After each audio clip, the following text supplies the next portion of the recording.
तसं तसं चालायचं. फक्त माझा प्रपंच, माझी मुलं बाळं, माझा संसार, माझं घरदार, माझी जमीन जुमला, माझं माझं माझं माझं सगळं माझं. अहंता आणि ममता या दोन गोष्टींनी इतकं कवटाळलं आम्हाला. अहंता आणि ते ममता म्हणजे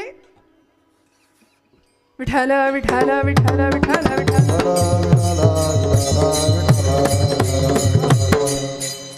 ते तुमच्या डोक्यात कोणी व्यक्ती असेल तर तसं नाही. ममता म्हणजे माझं, अहंता म्हणजे मी आणि माझं. या दोन गोष्टी फार घातक आहेत की नाही. संतांनी तेच सगळं बाजूला केलं. तुमच्या माझ्या अंतःकरणातले त्या दोन भावना, मी आणि माझं, अहंता आणि ममता, या दोन गोष्टी बाजूला व्हाव्यात. आणि मग आमचा प्रपंच हा जगाच्या कल्याणासाठीच होईल. जे करू जगाचा तो भार आपुल्या शिरावर ऐसे थोडे तर वाटो द्या हो. मी काहीतरी देणं लागतो. हे महापुरुषांनी संतांनी आम्हाला शिकवलं. म्हणून स्वतःच्या प्रपंचाला सुद्धा बाजूला ठेवायची वेळ आली तरी सुद्धा त्यांनी ती पत्करली, सोडलं. आणि जगाच्या कल्याण संतांच्या विभूती देह कष्टविती परोपकारे, फक्त परोपकार. मग त्यांना काय किती करायचं त्यांच्याकरता. काय द्यावे त्याचे, काय द्यावे त्यासी व्हावे उतराई. मागची मंडळी तुम्हाला नाही आवडली का चाल? नाराज आहेत का तुम्ही आमच्यावर? नक्की. काय द्यावे त्यासी व्हावे उतराई, ठेविता हा पायी जीव थोडा. महाराज म्हणले जीव ओतला पायावर तरी चालेल. आणि बघा ना, वाकायला शिकवलं. आज समाजामध्ये जिथे जिथे योग्यता, पवित्रता, शीतलता, शांतता, जिथे गेल्यानंतर आपल्याला शांत वाटेल, ओळखायचं कसं संतांना? आज भगवे कपड्यातलीच माणसं फक्त संत आहेत असं नाही. उत्तम प्रपंच करणारी सज्जन माणसं सुद्धा समाजामध्ये आजूबाजूला आहेत. ओळखायचं कसं? ज्यांच्या जवळ गेल्यानंतर आपल्याला शांत वाटेल. अशी वखवक वखवक नाही, उगीच त्रासले पण नाही, त्रागा नाही. जिथं गेल्यानंतर चिरंतन शांततेचा अनुभव येईल त्यांना संतच म्हणूया. मग तिथे वाकायचं. आज वाकायला कोणी तयार नाही. असं आहे, एक शायर म्हणाला, झुकते वही है जिनमें जान है, आकडना तो मुर्दों की पहचान है म्हणाले. मग आम्ही तसे आहोत का? आम्ही जिवंत माणसं आहोत. हाडामासाचं उत्तम शरीर भगवंतांनी पंच भौतिक आम्हाला दिलंय. अनंत उपकार आहेत संतांचे, परमेश्वराचे. त्या उपकाराची जाणीव ठेवून जीवनातला प्रत्येक श्वास तुमचा माझा घेतला गेला पाहिजे. आणि म्हणून काय द्यावे त्यासे भावे उतराई, ठेविता हा पायी जीव थोडा. म्हणून या महापुरुषांकडे, संतांकडे अमृतासारखं आयुष्य मिळालं, परंपरेने मिळालं. ते संत तुम्हाला मला मिळाले म्हणून आमचं जीवन अमृतासारखं करण्याचं भाग्य आमच्या वाट्याला येऊ शकतं. पण हे केव्हा? म्हणाले त्यांच्या पायाशी जाल तेव्हा. कुणाच्या पायाशी? आत्ता ज्यांची आपण वर्णनं ऐकली ते संत ओळखायचे कसे, लक्षणं काय, हे सगळं ऐकायचंय आपल्याला. पण महाराज म्हणाले, मला अशांचा संग दे की ज्यांच्या वचनाला सुद्धा भगवत प्रेमाची ओल असेल. अभंगाचं दुसरं चरण.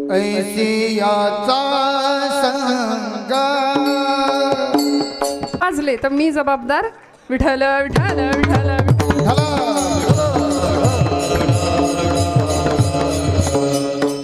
बाबा. अशी साथ मिळणं, तुम्ही आम्ही खेळी मेळी गदारोळी आनंदे. आणि कीर्तनामध्ये रंगदेवता तेव्हाच येते. सगळेजण पूर्ण भावानी जीव तोडून सेवा करतात. नादब्रह्माची, स्वरब्रह्माची, शब्दब्रह्माची. आणि मग परब्रह्म साकार व्हायला किती वेळ लागतो? कीर्तनामध्ये श्रोत्यांच्या रूपात आम्ही त्याला पाहतो. महाराज म्हणतात, ऐसी यांचा संग देई नारायणा ओलावा वचना जयांची. या किती सोपं आहे बघा.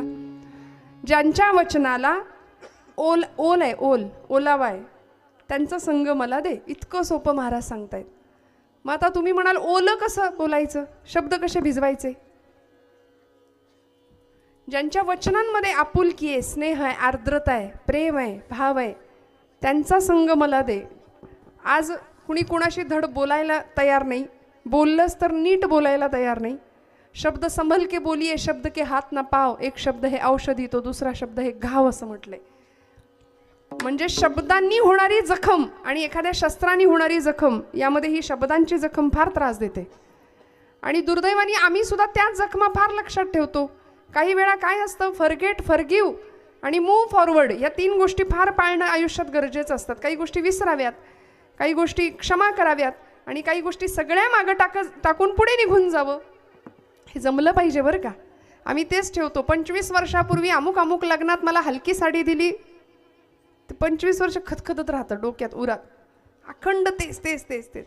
काही गोष्टी सोडूया, मुखामध्ये अखंड भगवत प्रेमाचा ओलावा राहील असं अशी काहीतरी व्यवस्था करता येईल का? माणसाच्या 2 प्रतिमा असतात श्रोते हो. माणूस कायम प्रतिमेत जगतो, एक समोरच्याला दिसणारी आणि दुसरी वस्तुस्थितीत असणारी. 2 प्रतिमांमध्ये माणूस जगतो. म्हणून असं म्हटलंय एकच राहावं, जसं आहे तसं समोर प्रदर्शित व्हावं. विनाकारण कुठल्याही गोष्टीचा दिखावं न करता बोलायचंच असेल ना तर भगवंताच्या विषयी बोलावं. न बोले मना राघवा वीण काही, जनी वावुगे बोलता सुख नाही. घडीने घडी काळ आयुष्यने तो, देहांती तुला कोण सोडू पाहतो. मनोबोध नावाचा समर्थांचा ग्रंथ आहे छोटा. मनाला उपदेश केले, बोलायचंच असेल तर म्हणाले रामाशिवाय कृष्णाशिवाय बोलूच नको. आमचं असं आहे, 4 बायका एकत्र जमल्या की सगळी वर्तमानपत्र तिथं मिळतं गावाचं. हिचं काय झालं, त्याचं काय झालं, ही कुणाबरोबर गेली, अगं ती तशीच आहे तशी. त्यापेक्षा आपण असं म्हणूया ना, एक किती माळा जप केला तू आज, किती झाला जप? ज्ञानोबांचं तुकोबांचं काही वाचलंस का? काही ग्रंथांना स्पर्श केला का? मी नेहमी सांगते की आपण बघा ना, अनेक गोष्टींकरता व्यवहारामध्ये जरा काही बिनसलं की आपण तब्येतीत बिघाड झाला की डॉक्टरांकडे जातो, डॉक्टर प्रिस्क्रिप्शन देतात, मेडिकलमध्ये जातो, औषध गोळ्या आणतो आणि त्या देवापुढे ठेवतो ना हळदी कुंकू हात, नाही की नाही? ते औषधं घेतो, जो काही कोर्स असेल तो श्रद्धेने पूर्ण करतो. का? इच्छा असते, गुण पडला पाहिजे, फरक पडला पाहिजे. मग संतांचे हे ग्रंथ म्हणजे तुमच्या माझ्याकरता औषधाचंच काम आहे. जीवनातल्या नैराश्यावरचं औषध आहे, जीवनातल्या सगळ्या समस्यांची उत्तर आहे. तिथे शंका नाही आणायची. ते मात्र आम्ही सगळं पोथे बासनात गुंडाळून तिथं मात्र हळदी कुंकू वाहतो. तिथे सगळ्या प्रश्नांची उत्तरं मिळतील, तिथे मनामध्ये शंका नाही आणायची.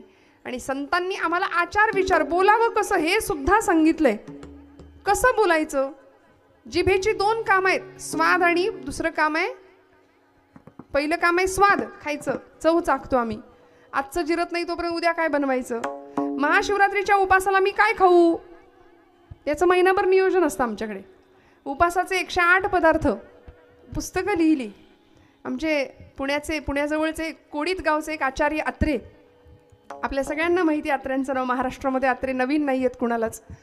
अत्र्यांनी एक पद लिहिलं, म्हणाले की हे असं विडंबन काव्य त्याला म्हणतात. ते म्हणाले, उपास मज लागला सखे ग बाई, उपास मज लागला.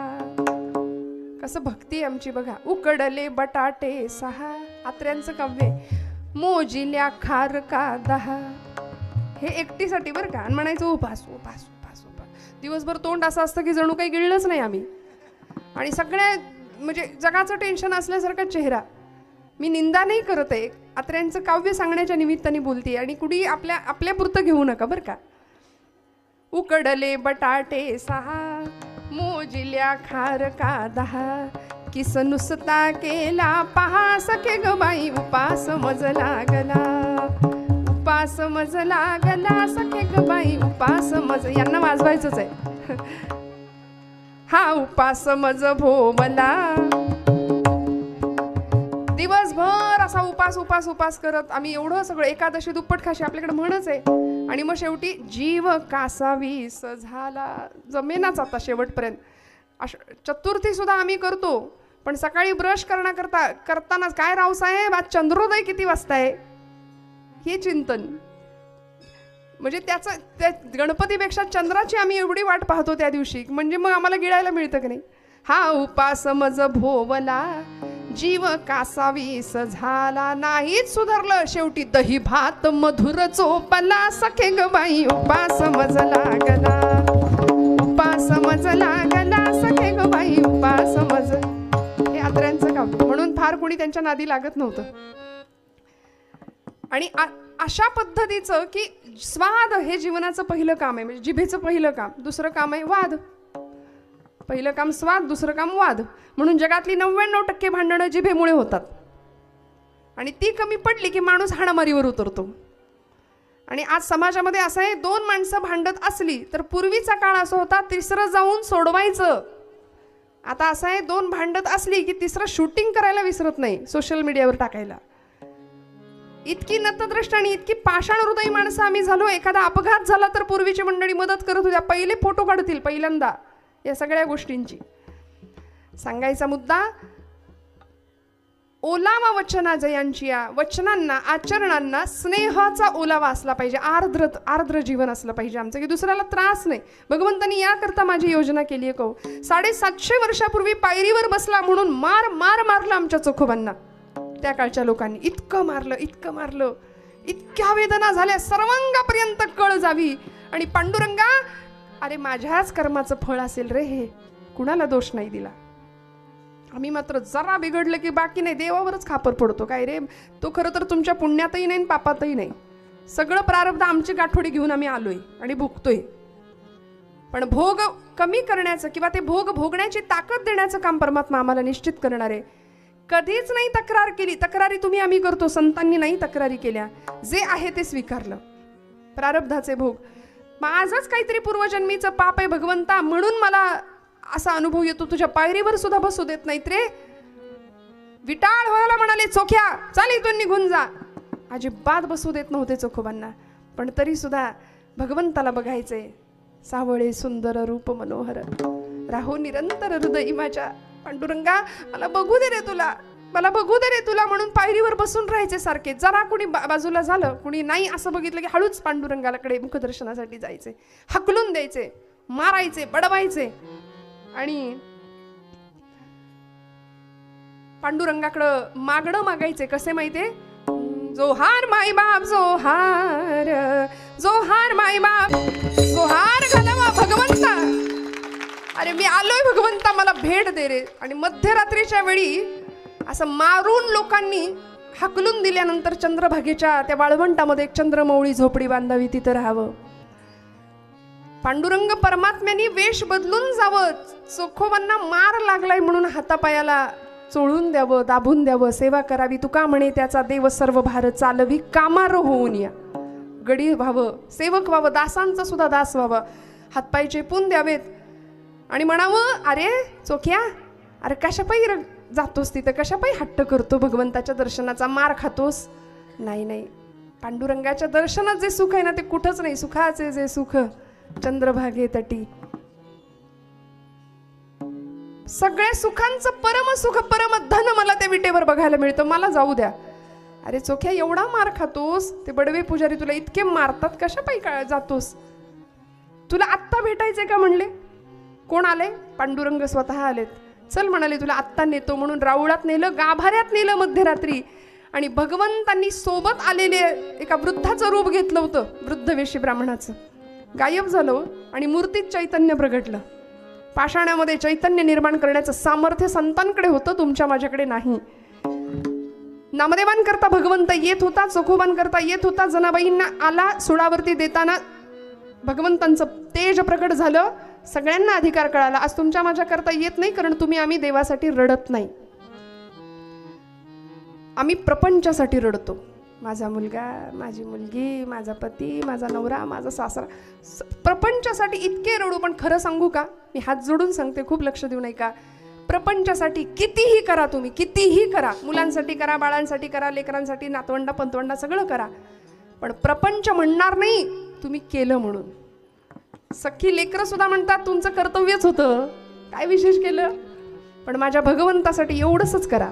पत्रम पुष्पम फलम तोयम यो मे भक्त्या प्रयच्छति तदहम परतुम भक्त्यामी अश्नामी प्रयुतात्मनः.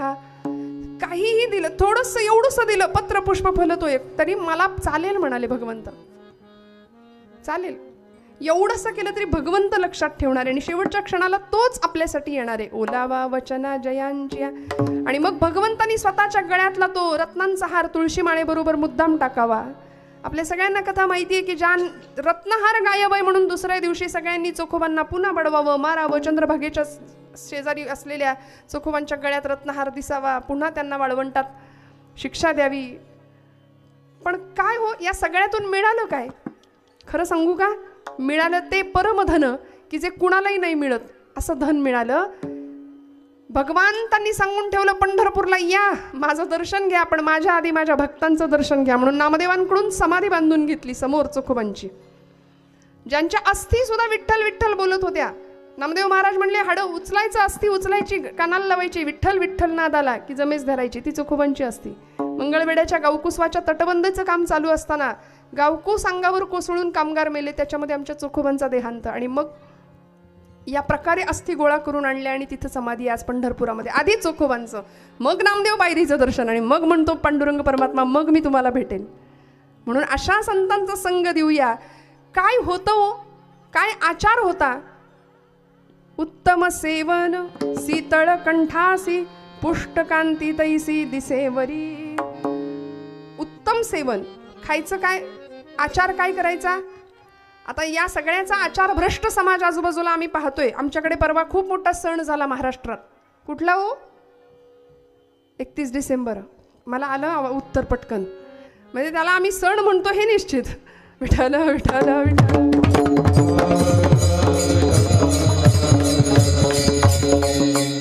हा कुठला सण नाही, पण सणापेक्षा मोठं महत्त्व आम्ही त्याला देऊन ठेवलं. पाश्चिमात्यांचं उच्चिष्ट आम्ही उगीच खरकटं खातो. आमच्या श्रीमंतीकडे आम्ही लक्ष देत नाही. स्वामीजी म्हणतात आमची श्रीमंती आम्ही लक्षात घ्यायला तयार नाही. भारतीय लोक किंवा पाश्चिमात्य लोक भारताकडे बोट दाखवतात मानसिक शांततेसाठी, आणि आम्ही सगळे त्यांच्याकडे जातो. अमेरिकेतल्या कित्येक शहरांमध्ये, टेक्सास सारख्या शहरामध्ये 10,000 पोरं एका वेळी गीता पठणाला बसतात, आणि आमची पोरं, आम्हाला वाटतच नाही की आमच्या मुलांना सुद्धा भगवद्गीता यावी, हरिपाठ यावा. आणि या सगळ्यातून जर आम्हाला काही साधायचं असेल ना, तर अमृतासारखं जीवन ते मिळावं याकरता संतांनी जे सांगितलं त्या आचार विचारांचा विचार करावा लागेल, आणि भगवंताला जे आवडतं ते करावं लागेल. विठोबा पांडुरंगासमोर 1 नाही 2 नाही 5-5 तास दगडाचे टाळ, तुटलेली विणा, फुटकीचं विणा, त्याला 2 तारा, घाली येर झारा पंढरीशी. आणि तरीसुद्धा लोकांनी तुकोबांना महाराजांचं वैकुंठ गमन झालं, अधिकार कळाला, आणि आज 21व्या शतकाकडे आम्ही वाटचाल करतो, तरी सुद्धा तुकोबांचं वैकुंठ गमन झालं की नाही यावर चर्चा करतायत.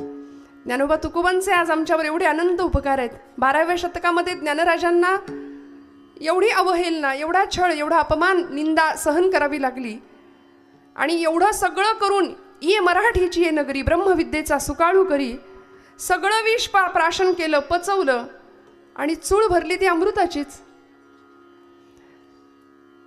इतकं दिलं, भरभरून दिलं सकल समाजाला, आपल्या जीवनाचं सर्वस्व दान अर्पण केलं संतांनी. आणि त्या संतांचे, म्हणून मी नेहमी म्हणते की कीर्तनकार हा काही सर्वज्ञ नसतो. व्यासपीठावर किंवा नारदांच्या नामदेव महाराजांच्या गादीवर उभा राहणारी कुठलीही व्यक्ती सर्वज्ञ नाही. हे त्यांचे अनंत असलेले उपकार आहेत त्या व्यक्तीवरती. आम्ही सर्व त्या परंपरेचे पायिक आहोत, आणि मी माझं धाकटंपण आपल्या सगळ्यांसमोर निश्चित मनापासून मांडेन की आपण सर्व माझ्या परीने, माझ्यापेक्षा सर्व बाबतीत मोठे आहात.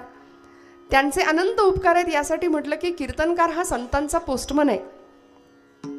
पोस्टमन कसा पत्र पाठवतो, बस तेवढंच काम. संतांची वचनं, संतांचं म्हणणं, संतांचा निरोप इथपर्यंत आणायचं पोस्टमनचं काम इथल्या वक्त्यांनी करावं. त्यामुळे वक्ता, वक्तृत्व, वक्तव्य आणि व्यक्तिमत्व यातलं फक्त वक्तव्य जाऊ द्या लक्षात, बाकी सगळं एखाद्या विसरून गेलं तरी चालतं. कारण इथे अनेक लोक येतात आणि जातात, पण ही जी गादी आहे ना ती आद्य कीर्तनकार देवर्षींची, आणि आमच्या नामदेव महाराजांनी पुढे सगळ्यांना एकत्र घेऊन केलेला हा भक्तीचा जागर, हा नामघोष, नामजप नाही म्हटले, नामघोष सगळ्यांनी मिळून करायचा. आणि भारतीय संस्कृतीमध्ये सामूहिक प्रार्थनेला अनन्यसाधारण असलेलं महत्त्व, सगळ्यांनी मिळून एकत्र येऊन यारे यारे लहान थोर सगळ्यांनी यायचं. इथे कुणी मोठा नाही लहान नाही, प्रत्येकाच्या अंतरंगात असलेलं ईश तत्व जाणायचं, प्रत्येकाने एकमेकांना मोठेपणा द्यायचा, समभाव, सर्वत्र सदा आणि सम हे माऊलींचे 3 शब्द ज्ञानेश्वरीतले अत्यंत आवडीचे, जे सदैव त्यांनी वापरलेत. सर्वत्र सदा आणि सम, अशी समत्वाची भावना तुमच्या माझ्या अंतःकरणामध्ये राहावी याकरता हा इतका सुंदर देखणा आयोजित केलेला हा सोहळा. त्या सोहळ्याचं हे प्रथम वर्ष, आणि प्रथम वर्षीच एवढ्या मोठ्या लोकांच्या, गुणीजनांच्या मांदियाळीमध्ये मला आपण कीर्तन सेवेची संधी दिलीत. मनापासून आपले आशीर्वाद मागते. या कीर्तन सोहळ्याचे सर्व आयोजक, संयोजक, मला वाटतं हरिभक्तीपरायण आमचे, ज्यांचा मला फोन आला असे आमचे दादा निखिल दादा देवघरे, ही सर्व गुरुजी मंडळी वेदशास्त्र संपन्न आहेत. आमचे देवघरे महाराज आहेत, सर्व देवघरे कुटुंबीय, या कीर्तनासाठी उपस्थित असलेले गायक, वादक, समोर श्रोत्यांमध्ये असलेली काही जाणकार गायनातली, वादनातली मंडळी असतील, कीर्तनकार असतील, प्रवचनकार असतील, वेदशास्त्र संपन्न पुरोहित वर्ग असेल, मनापासून प्रत्येकाच्या हृदयस्थ भगवंताला नमस्कार करते. आणि या कीर्तन सेवेला सुरुवात करताना पुन्हा एकदा मला वाटतं गुंगे परिवार, श्री विलास काका गुंगे आणि त्यांचे सर्व कुटुंबीय यांनी या कार्यक्रमाचं आयोजन स्वतःकडे घेतलं आहे. किती भाग्य असावं लागतं. मगाशी महाराज म्हणत होते की ही परंपरा अनेक काळांपासून चालत, अनेक पिढ्यांची परंपरा खरं तर मंदिराची, त्या जागेची आणि त्या देवस्थानची असताना एखाद्या पिढीचं भाग्य असं असतं, पवित्र ते कुळ, पावन तो देश, जेथे हरीचे दास जन्म घेती ना. त्यामुळे असं एखाद्या पिढीच्या वाट्याला इतकं देखणं भाग्य परमेश्वरांनी द्यावं. मला वाटतं तसं भाग्य गोंगे परिवाराला यावर्षी, आणि भगवंतांनी ती सूचना किंवा ती आज्ञा करावी आणि त्यांच्याकडून ते काम करून घ्यावं. सब देवन का बाबा महादेवादिदेव भोलेनाथांच्या श्री शिवलिंगाची प्रतिष्ठापना, कलशारोहणाचा इतका सुंदर सोहळा देखणा भव्य आयोजन, आणि या आयोजनामध्ये आपण सर्व सुहृद श्रोतृवर्गाच्या हृदयस्थ पांडुरंगाला नमस्कार करते आणि सेवेला प्रारंभ करते. विठ्ठल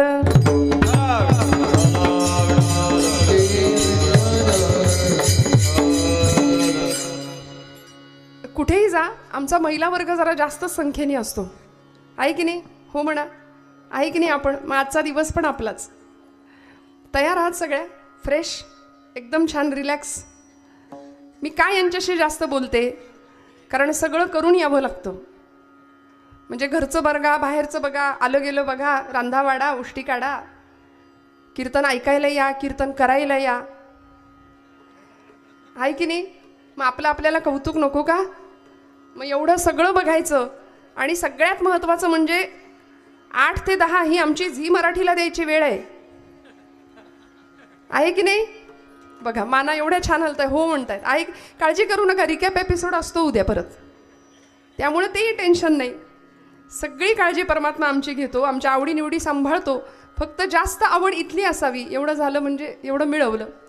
त्यामुळे सर्व आमचा महिला वर्ग, माझ्या माता भगिनी, सर्व बंधुवर्ग, पितृवर्ग, सगळ्यांच्या हृदयस्थ भगवंताला नमस्कार करणारे जगद्गुरु संतश्रेष्ठ श्री तुकोबरायांचा 4 चरणांचा अत्यंत पवित्र, बऱ्याच जणांच्या माहितीतला, पाठातला असा हा अभंग, गाथेमधला सकळ संतांचं महात्म्य सांगणारा, आणि अमृतासारखं जीवन काय असतं, अमृताच्या वेलीला अमृताचंच फळ येतं, आणि त्याच प्रकारच्या बीजाचा उत्तरोत्तर विकास कसा होतो, जीवनामध्ये संतांचा संग किती महत्त्वाचा आहे, आणि त्या संग केल्यामुळे जीवनाची परिणती कशात होती, हे सगळ्याचं सार सांगणारा हा अभंग आहे. विठ्ठल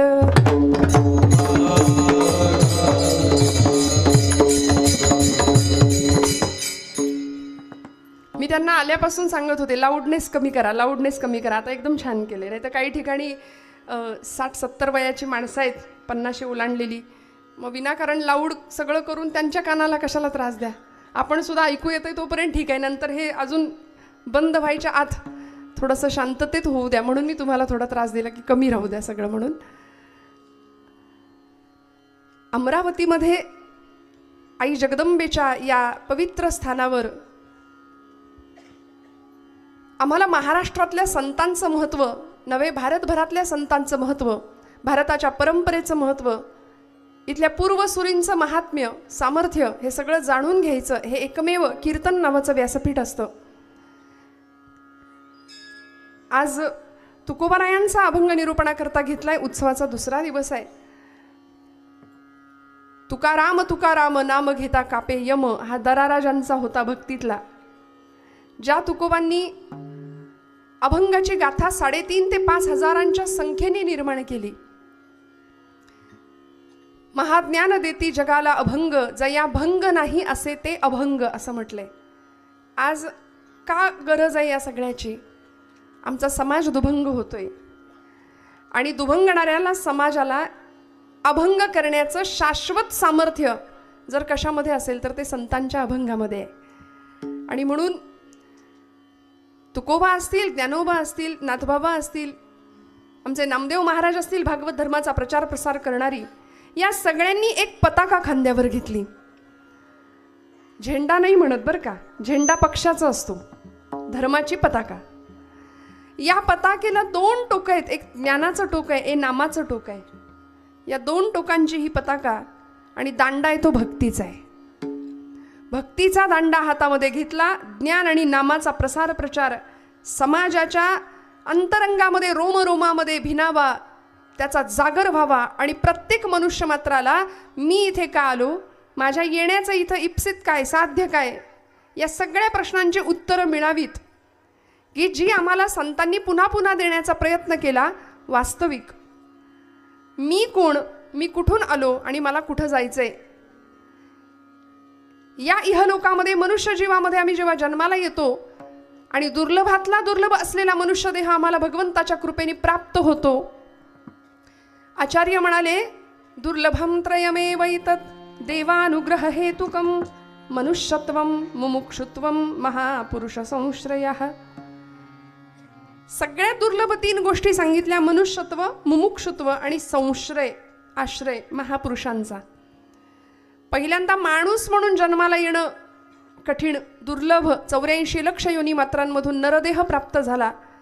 त्या नरदेहानी प्रत्येक इंद्रियाचा वेगवेगळा मात्रास्पर्श आपण अनुभवतो. डोळ्याने बघतो, एक जण कवी म्हणाले, ध्वनी परिसतो, कानी पदी चालतो, जिव्हेने रस चाखतो, मधुरही वाचे आम्ही बोलतो, हाताने बहुसाल काम करीतो, विश्रांतीही घ्यावया, घेतो झोप सुखे, फिरोनी उठतो, ही ईश्वराची दया. कल्पना करा ना, जीवनामध्ये मिळालेला प्रत्येक दिवस, प्रत्येक सूर्योदय हा तुमच्या माझ्याकरता भगवंतांनी समोर दिलेला मोठा चमत्कार आहे. आम्ही आज सुद्धा असं म्हणतो की भगवंत आहे तर मग का नाही अवतार घेत. प्रत्येक युगात अवतार जर घेतोय तर आज समाजामध्ये आजूबाजूला बघितलं तर मर्यादे पलीकडचं जीवन आपण पाहतोय, अनुभवतोय. मग भगवंत आता येत का नाही. रोज सृष्टीतला नवीन कोरा करकरीत दिवस भगवंत तुम्हाला मला देतोय, नवीन श्वास देतोय. सूर्यनारायण रोज नव्या रूपामध्ये, त्याचं सगुण रूपामध्ये, साकार रूपामध्ये असलेलं दर्शन आम्हाला भगवंत देतोय. निर्गुण निराकार परमात्मा सगुण रूप म्हणजे आपला रोजचा सूर्योदय आहे, जो की आजच्या पिढीला माहितीच नाही. आम्ही सगळे सूर्यवंशी आहे की नाही, कितीतरी वेळाने उठतो सूर्योदयानंतर. पण ही परंपरा इतकी उज्ज्वल आहे की या परंपरेमध्ये, या महाराष्ट्रामध्ये, या मातीमध्ये आम्हाला जन्म घ्यायला मिळाला. हे तुमचं माझं भाग्य आहे. आपण संतांचे वारस आहोत या अर्थाने की खऱ्या अर्थी मनुष्य जन्माला आल्यानंतर इथे काय करायचं, या सगळ्याची उत्तरं तुम्हाला कुठेही शोधायला जायची गरज नाही. श्रोते हो, सगळ्यांची उत्तरं आम्हाला ग्रंथांमध्ये दिली आहेत. म्हणून 5 गोष्टी अशा आहेत, एक संत, एक पंथ, एक ग्रंथ, एक मंत्र आणि एक तीर्थ. विठ्ठल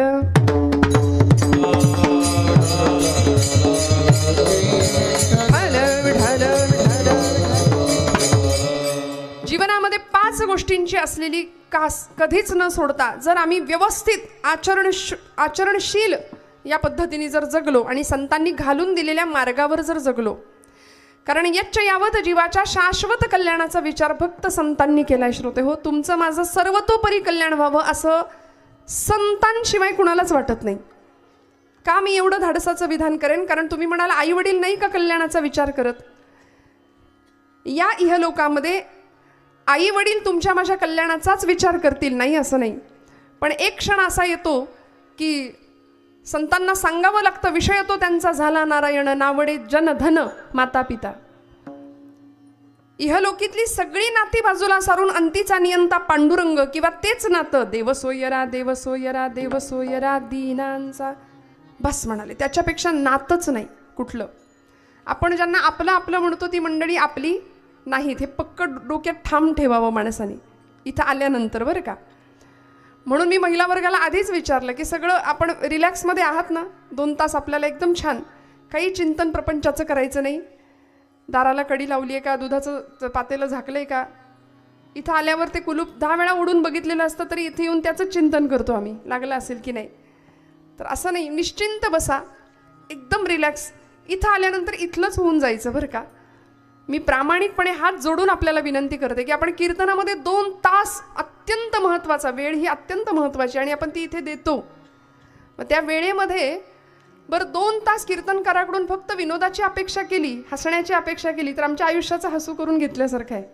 त्यामुळे लाफ्टर शोज आपल्याकडे भरपूर आहेत आणि मला माहिती आहे, वक्त्यांची यादी वाचल्यानंतरच मला माहिती आहे की इथला श्रोता कसा आहे. कारण या श्रोत्याचा अधिकार मोठा आहे. आपण सर्व गुणीजन आहात. तुकोबरायांच्या या अभंगाची अर्थपूजा बांधताना महाराजांनी संतांचं तर महात्म्य आम्हाला सांगितलंच. 3 दुर्लभ गोष्टींमधली महापुरुष संश्रय ही आचार्यांनी सांगितलेली गोष्ट ती आज दुर्लभ होऊन बसली. संत आम्हाला शोधावे लागतात. सज्जनता नाही आहे का समाजामध्ये? आहे, पण दुर्जनता जास्त सक्रिय आहे. सज्जन निष्क्रिय झाले, दुर्जनांची सक्रियता वाढली. त्यामुळे समाजात संत, महात्मे, साधू, सत्पुरुष आता शोधावे लागायला लागले. बरं, साधू साधू म्हणजे फक्त भगव्या कपड्यातला शोधायचा का? रुद्राक्षांच्या माळा, दाढी, जटा, भगवे कपडे म्हणजे साधू का? नाही. ज्यांनी 6 धुतले, 6 धुतले, षडविकारांचा नाश केला आणि आमचं जीवन सगळं विकारांनी भरले, असे भाडेकरू आणून ठेवले तिथे. 6 भाडेकरू आम्ही आमच्या हृदयामध्ये ठेवलेत. म्हणाले त्या भाडेकरूंना आधी हाकलायला लागेल आणि मग जे हृदय स्वच्छ निर्मल होईल, पवित्र होईल, तिथे भगवंत येईल. तुका म्हणे देह भरिला विठ्ठले, काम क्रोधे केले घर रीते. ते रीत करावं लागेल, तेव्हा इथं विठ्ठल बसेल. आणि त्याकरता संश्रय करावा लागेल महापुरुषांचा. म्हणून आचार्यांनी जीवनमुक्तीचा एक क्रम सांगितलाय आम्हाला. जीवनमुक्त होण्याची अवस्था काय आहे, कसं व्हायचं? सत्संगत्वे निसंगत्वम, निसंगत्वे निर्मोहित्वम, निर्मोहित्वे निश्चलत्वम, निश्चलत्वे जीवनमुक्ती. थोडा उलटा प्रवास करूया आपण. म्हणाले जीवनमुक्त व्हायचं असेल तर आम्हाला निश्चल व्हावं लागेल. आधी सगळ्यात पहिल्यांदा निश्चल व्हावं लागेल. निश्चल झाल्यानंतर आम्हाला निर्मोही व्हावं लागेल. निर्मोही झाल्यानंतर आम्हाला निस्संग व्हावं लागेल. आणि निस्संगी होण्याकरता आम्हाला सत्संग करावा लागेल. विठ्ठल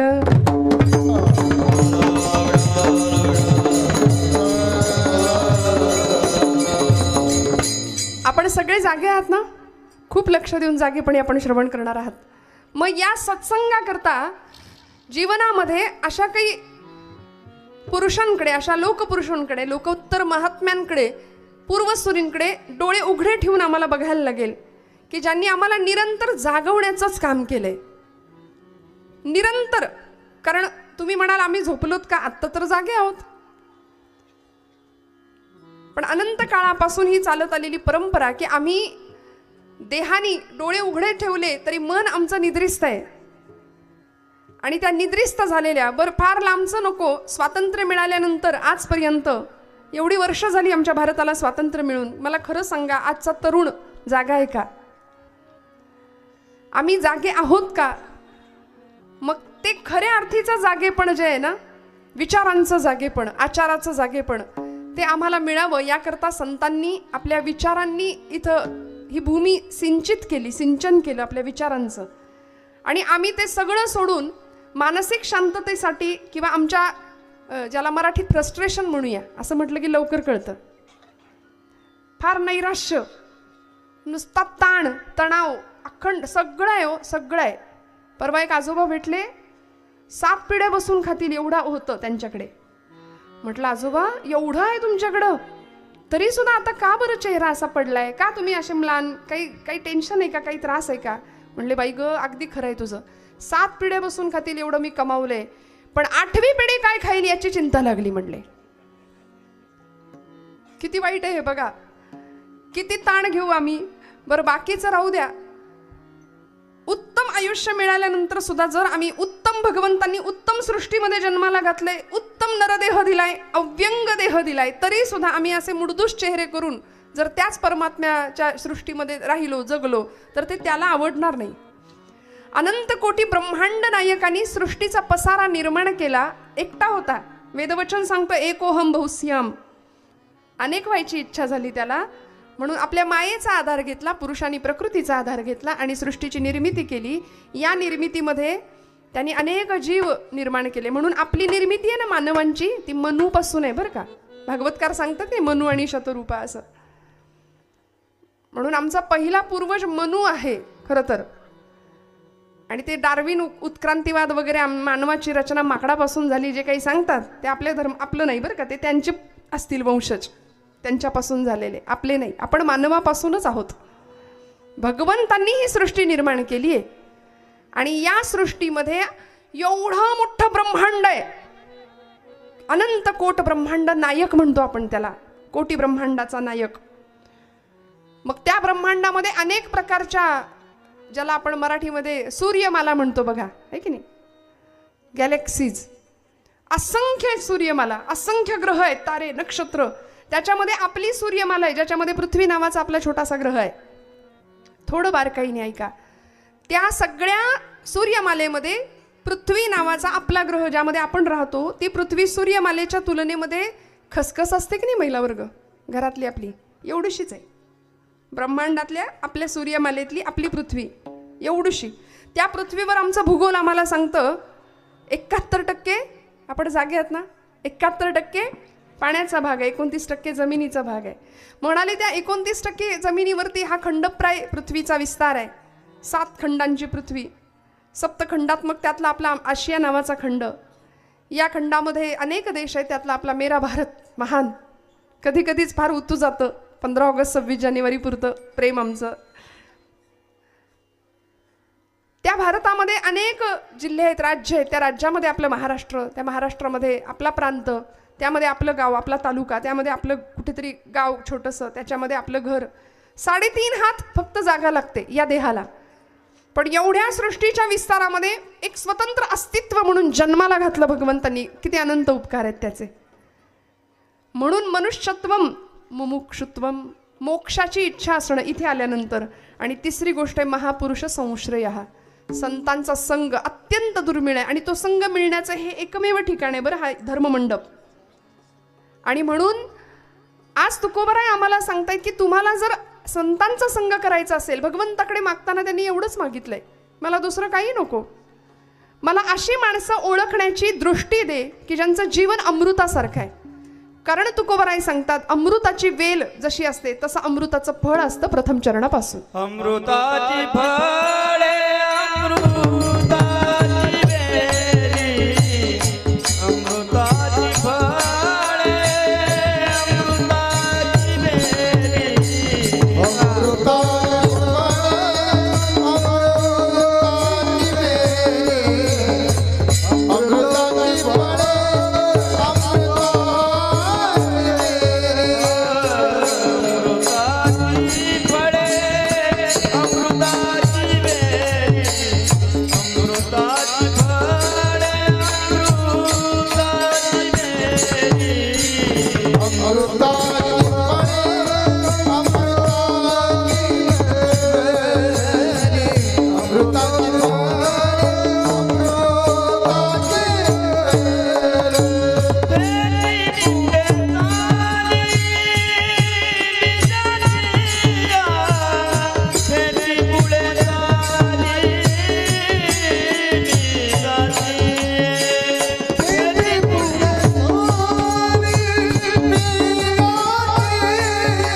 टाळ्या वाजवा एकदा जोरदार.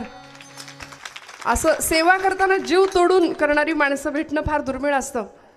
ह्या साथीदारांची, ह्या गायक मंडळींची मी नावं घेतली नाहीत कारण ती खरं तर मलाही माहिती नाही आहेत. आता परिचय होईल हळूहळू.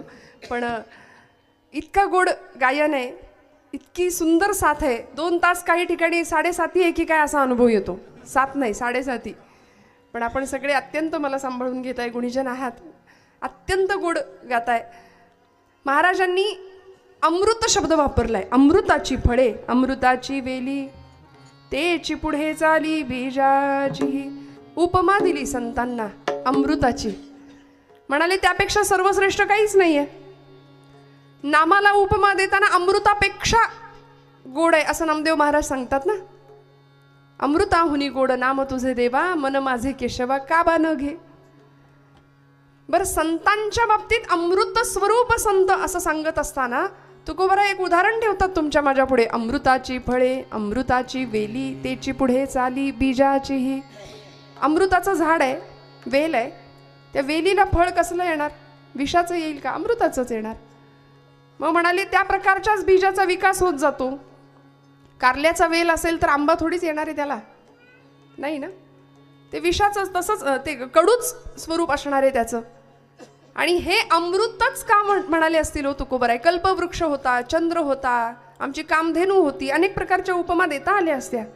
पण हे अमृत असं आहे ना की ज्या करता देवांना सुद्धा मंथन करावं लागलं. आणि आमचे हे अधिष्ठात्री देवता आज ज्यांच्यासाठी आपण सगळे जमलो आहोत, अशी महादेव भगवंत, ज्यांना सगळ्यांनी विनवण्या केल्या, भगवंता या आता, या आता, या आता. मेरू पर्वत रवी बनवला. इथे भगवंतांनी अवतार घेतले आपले. कच्छावतार, मोहिनी अवतार, वासुकी नागाचा सर्पाचा दोर बनवला.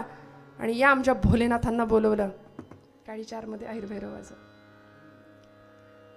बोलावलं. या म्हणाले आता भगवंता, हे आलंय पहिलंच रत्न, काय करायचं याचं? भगवंत म्हणाले मी काय करू? नाही म्हणाले आता तुम्हाला प्यावंच लागेल, कुणीच घ्यायला तयार नाही, सृष्टीचा नाश होईल. आणि आमचे भोले बाबा, आशुतोष त्यांचं नाव आहे, लगेच प्रसन्न होतात, फार त्रास देत नाहीत भक्ताला. म्हणून आज आपण भाग्यवान आहोत. ही अधिष्ठात्री देवता आहे.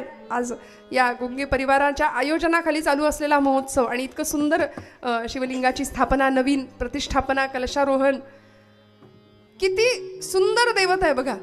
भगवंतांनी अमृत प्राशन केलं. पीत असताना कंठामध्ये ते अमृत राहिलं, खाली गेलं नाही. विष असताना, विष पीत असताना कंठामध्ये ते राहिलं, खाली गेलं नाही. का तर म्हणाले इथे रामनाम होतं. देवर्षींनी सांगितलं होतं रामनाम म्हणा, रामनाम म्हणा, राम राम राम राम. म्हणाले छान वाटतंय. दाह होत होता तो शांत झाला. ते अमृत मुखातून सुद्धा, ते विष मुखातून सुद्धा बाहेर यायला तयार नाही, कारण मुखात रामनाम आहे. आणि निळा कंठ झाला, दाह होतोय अंगाचा. ज्या भगवंतांनी सृष्टीला अमृताची संजीवनी मिळावी याकरता स्वतः विष पचवलं, विष प्राशन केलं. म्हणून देव आणि महादेव यामध्ये हाच फरक आहे की जे अमृत पितात आणि महादेव विष प्राशन करतात आणि ते पचवतात, म्हणून ते महादेव आहेत. विष प्राशन केलं. विष प्राशुनी जगतासया, विष प्राशु धा दिन दिन दा धा दिन दिन दा धा तीन तीन ता त्रकदिन. विष प्राशुनी जगतासया, विष प्राशुनी जगतासया. आ आ आ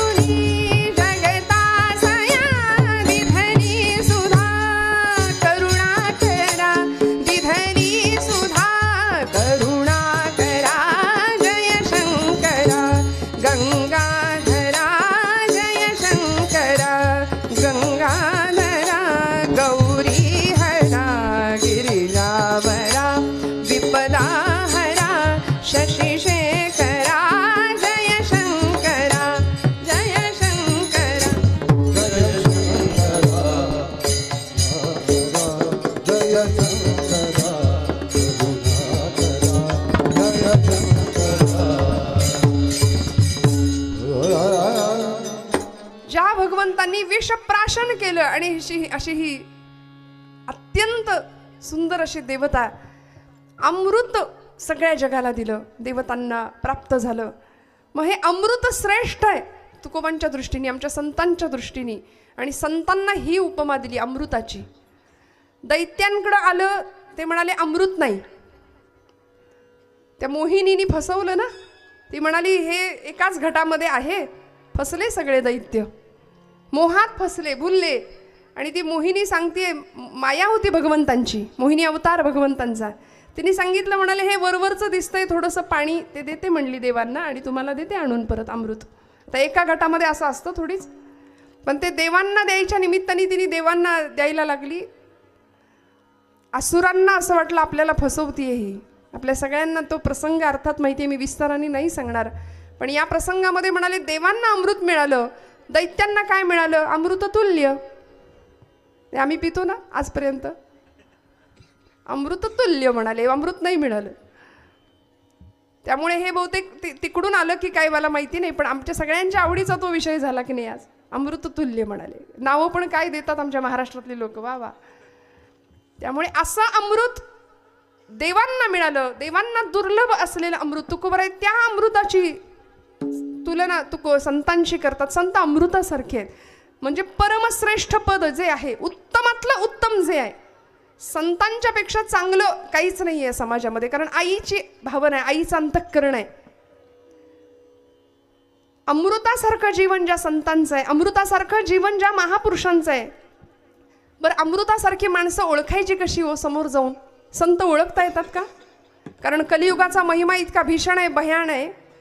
महाराज म्हणले, ऐसे संत झाले कली, ऐसे संत झाले कली, ऐसे संत झाले कली,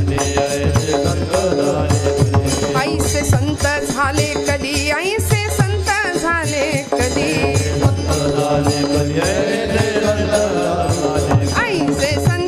झाले कली, ऐसे संत झाले कली.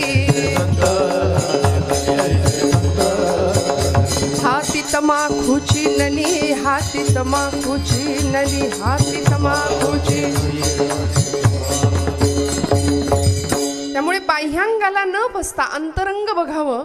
आणि भारतीय संस्कृतीने सुद्धा बाह्यांगापेक्षा आत्म्याचं सौंदर्य फार महत्त्वाचं मानलं की नाही. कलियुगामध्ये संत ओळखणं फार कठीण आहे. महापुरुष कोण महापुरुष आहे ओळखणं फार कठीण आहे.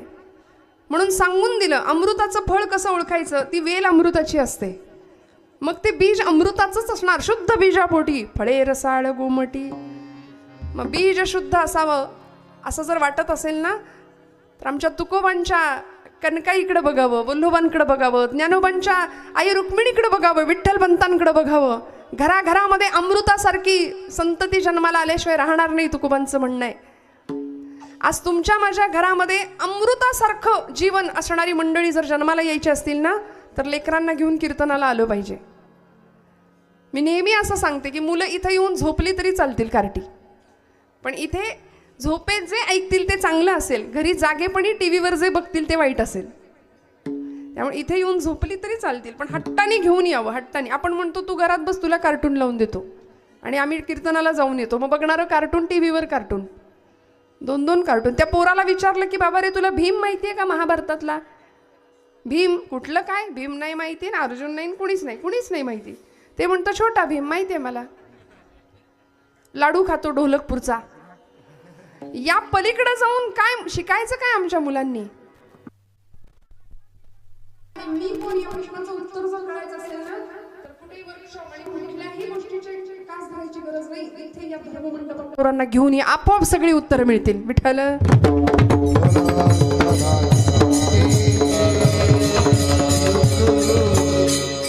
त्यामुळे तुकोबांनी अमृत कसं ओळखायचं म्हणाले. अमृतासारखी माणसं कशी ओळखायची?